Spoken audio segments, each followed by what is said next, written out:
Okay, here we are at the very front end of the International Space Station.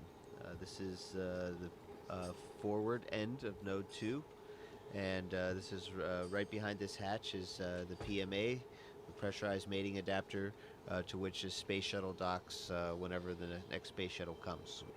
You can see we have our flags up here at the most forward part. It's a 15 nation partnership, this International Space Station. So we'll start with the Node 2. We will stop at the Kibo module here, the Japanese pressurized module, and the Japanese logistics platform.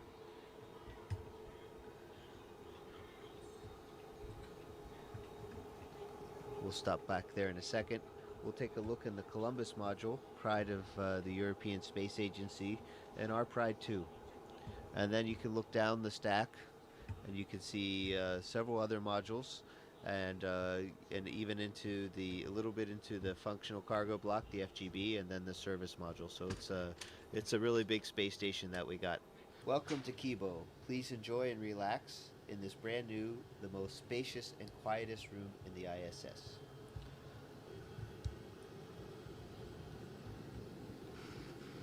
You can see here, this is the SIBO rack, which is for cell biology. And then we have a fluid rack, Urutai. So these are the two main Japanese science racks that are up here now. There's more that are coming. Let's take a quick look out the window before it gets dark outside. We're going around the world every 90 minutes, so we get to see a lot of sunrises and sunsets. Oh my goodness, it's beautiful out there. So this is looking out the port side of the space station, and we're actually also on the front side, so front port side of the space station. And let's take a look what we can see out there. We can see the robot arm I was talking about, the GEM RMS. Those orange things are the solar arrays on the port side. And you can see we have a full set, and 15A STS-119 is going to be bringing up the last solar array on the starboard side. And take a look. There's our beautiful blue planet there. And looking at this and where we are, I'd say we're over the South Indian Ocean. You can actually see some icebergs down there. So we're actually probably between Africa and Antarctica. You can actually see the different shades of the blue water. Okay, so now fly with me. We're going to go to the Columbus module.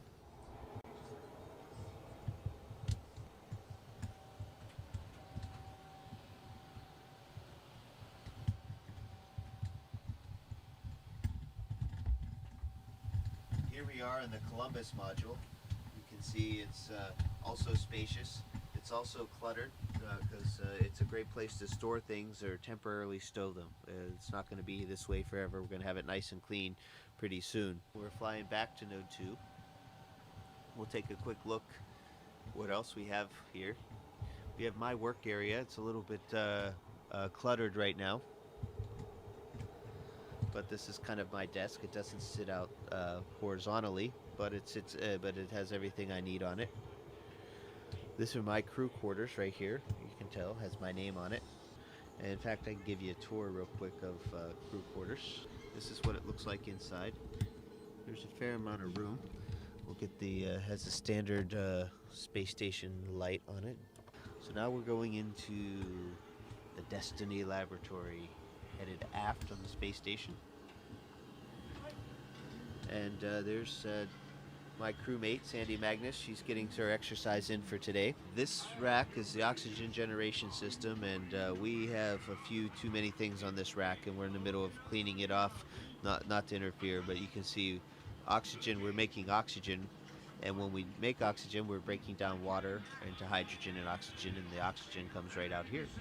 The water we're making either comes from the condensate from the air conditioning system, the water that's in the air, or urine. So this is a really neat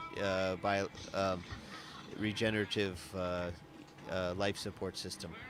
And now we're going to go back into one of the first modules, Node 1, which is also called Unity.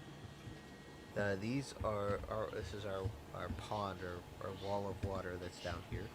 We have different kinds of water, and these are called contingency water containers, CWCs. And you can see different kinds. There's water that you can drink, and water that you can use for other things like flush water or generating oxygen. Now here's the airlock. As we go, the Quest airlock. This crew lock is a hatch that goes outside into space. So you can see that hatch right there. In the meantime, we're kind of storing EVA related things here. You can see this is a safer, which is a kind of a jet backpack that we wear on the outside of our spacesuits in case we get separated from the spaceship. We can fly our way back in. I remember being a Capcom on STS 96 when I first saw these signs. That's pretty amazing.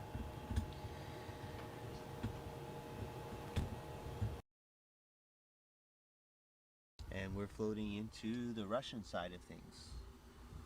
First and foremost, we are now in the pressurized adapter part of the functional cargo block. We call it the GA, and it's also a docking port down below.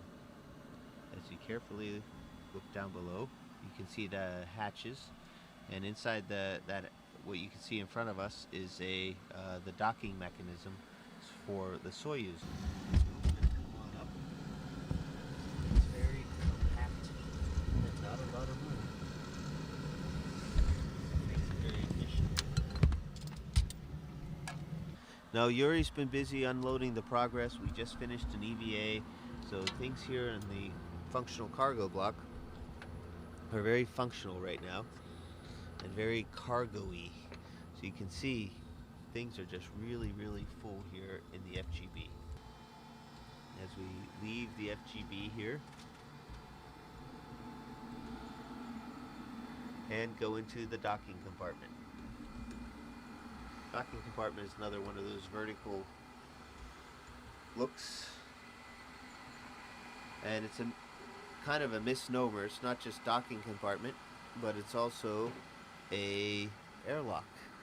So Yuri and I went out in these two spacesuits a few weeks ago and went into open space and had a spacewalk. Continuing on down through here, we'll stop here on the way back, is our Progress cargo vehicle. The Progress is a cargo ship, unmanned, uncrewed, nobody driving, and has the same kind of docking compartment. It's very much based on the Soyuz design, except it doesn't have any re-entry capability. And we're going to take a look outside. And this is the hatch that I opened up and went outside for a spacewalk, and we're looking aft on the space station. There's a ladder, some solar panels. We're looking at the service module, Zvezda, and looking at our beautiful planet Earth. Let's see if we can get a nice little view here of Earth. A little small treat. There's no tour of the space station would be complete without it. Last but not least, in the service module, Zvezda, which means star. It's the heart of the space station. It's where we used to have the only place where we could create oxygen and live with the carbon dioxide removal system, as well as a place to eat and sleep. There's my crewmate, Yuri Lonchakov, exercising on the treadmill with vibration isolation system, the TVIS. So this is our eating area. There's our table. And we're just getting ready for lunch. There's our water dispenser right there, Russian style. And our controller for the water dispenser. There's Yuri's room off to the side. You can see he has a sleeping bag right there hanging on the wall, and a computer right here so he can call on the telephone, and write email, and read books. And relax in the evenings a little bit, because we have long days up here. This is a surprise visit that you guys are paying on us today. So things aren't cleaned up, but they're real. This is exactly how we work and live in space. And that'll wrap up the tour. This is the International Space Station. A very good example of what human beings can do when we work closely together.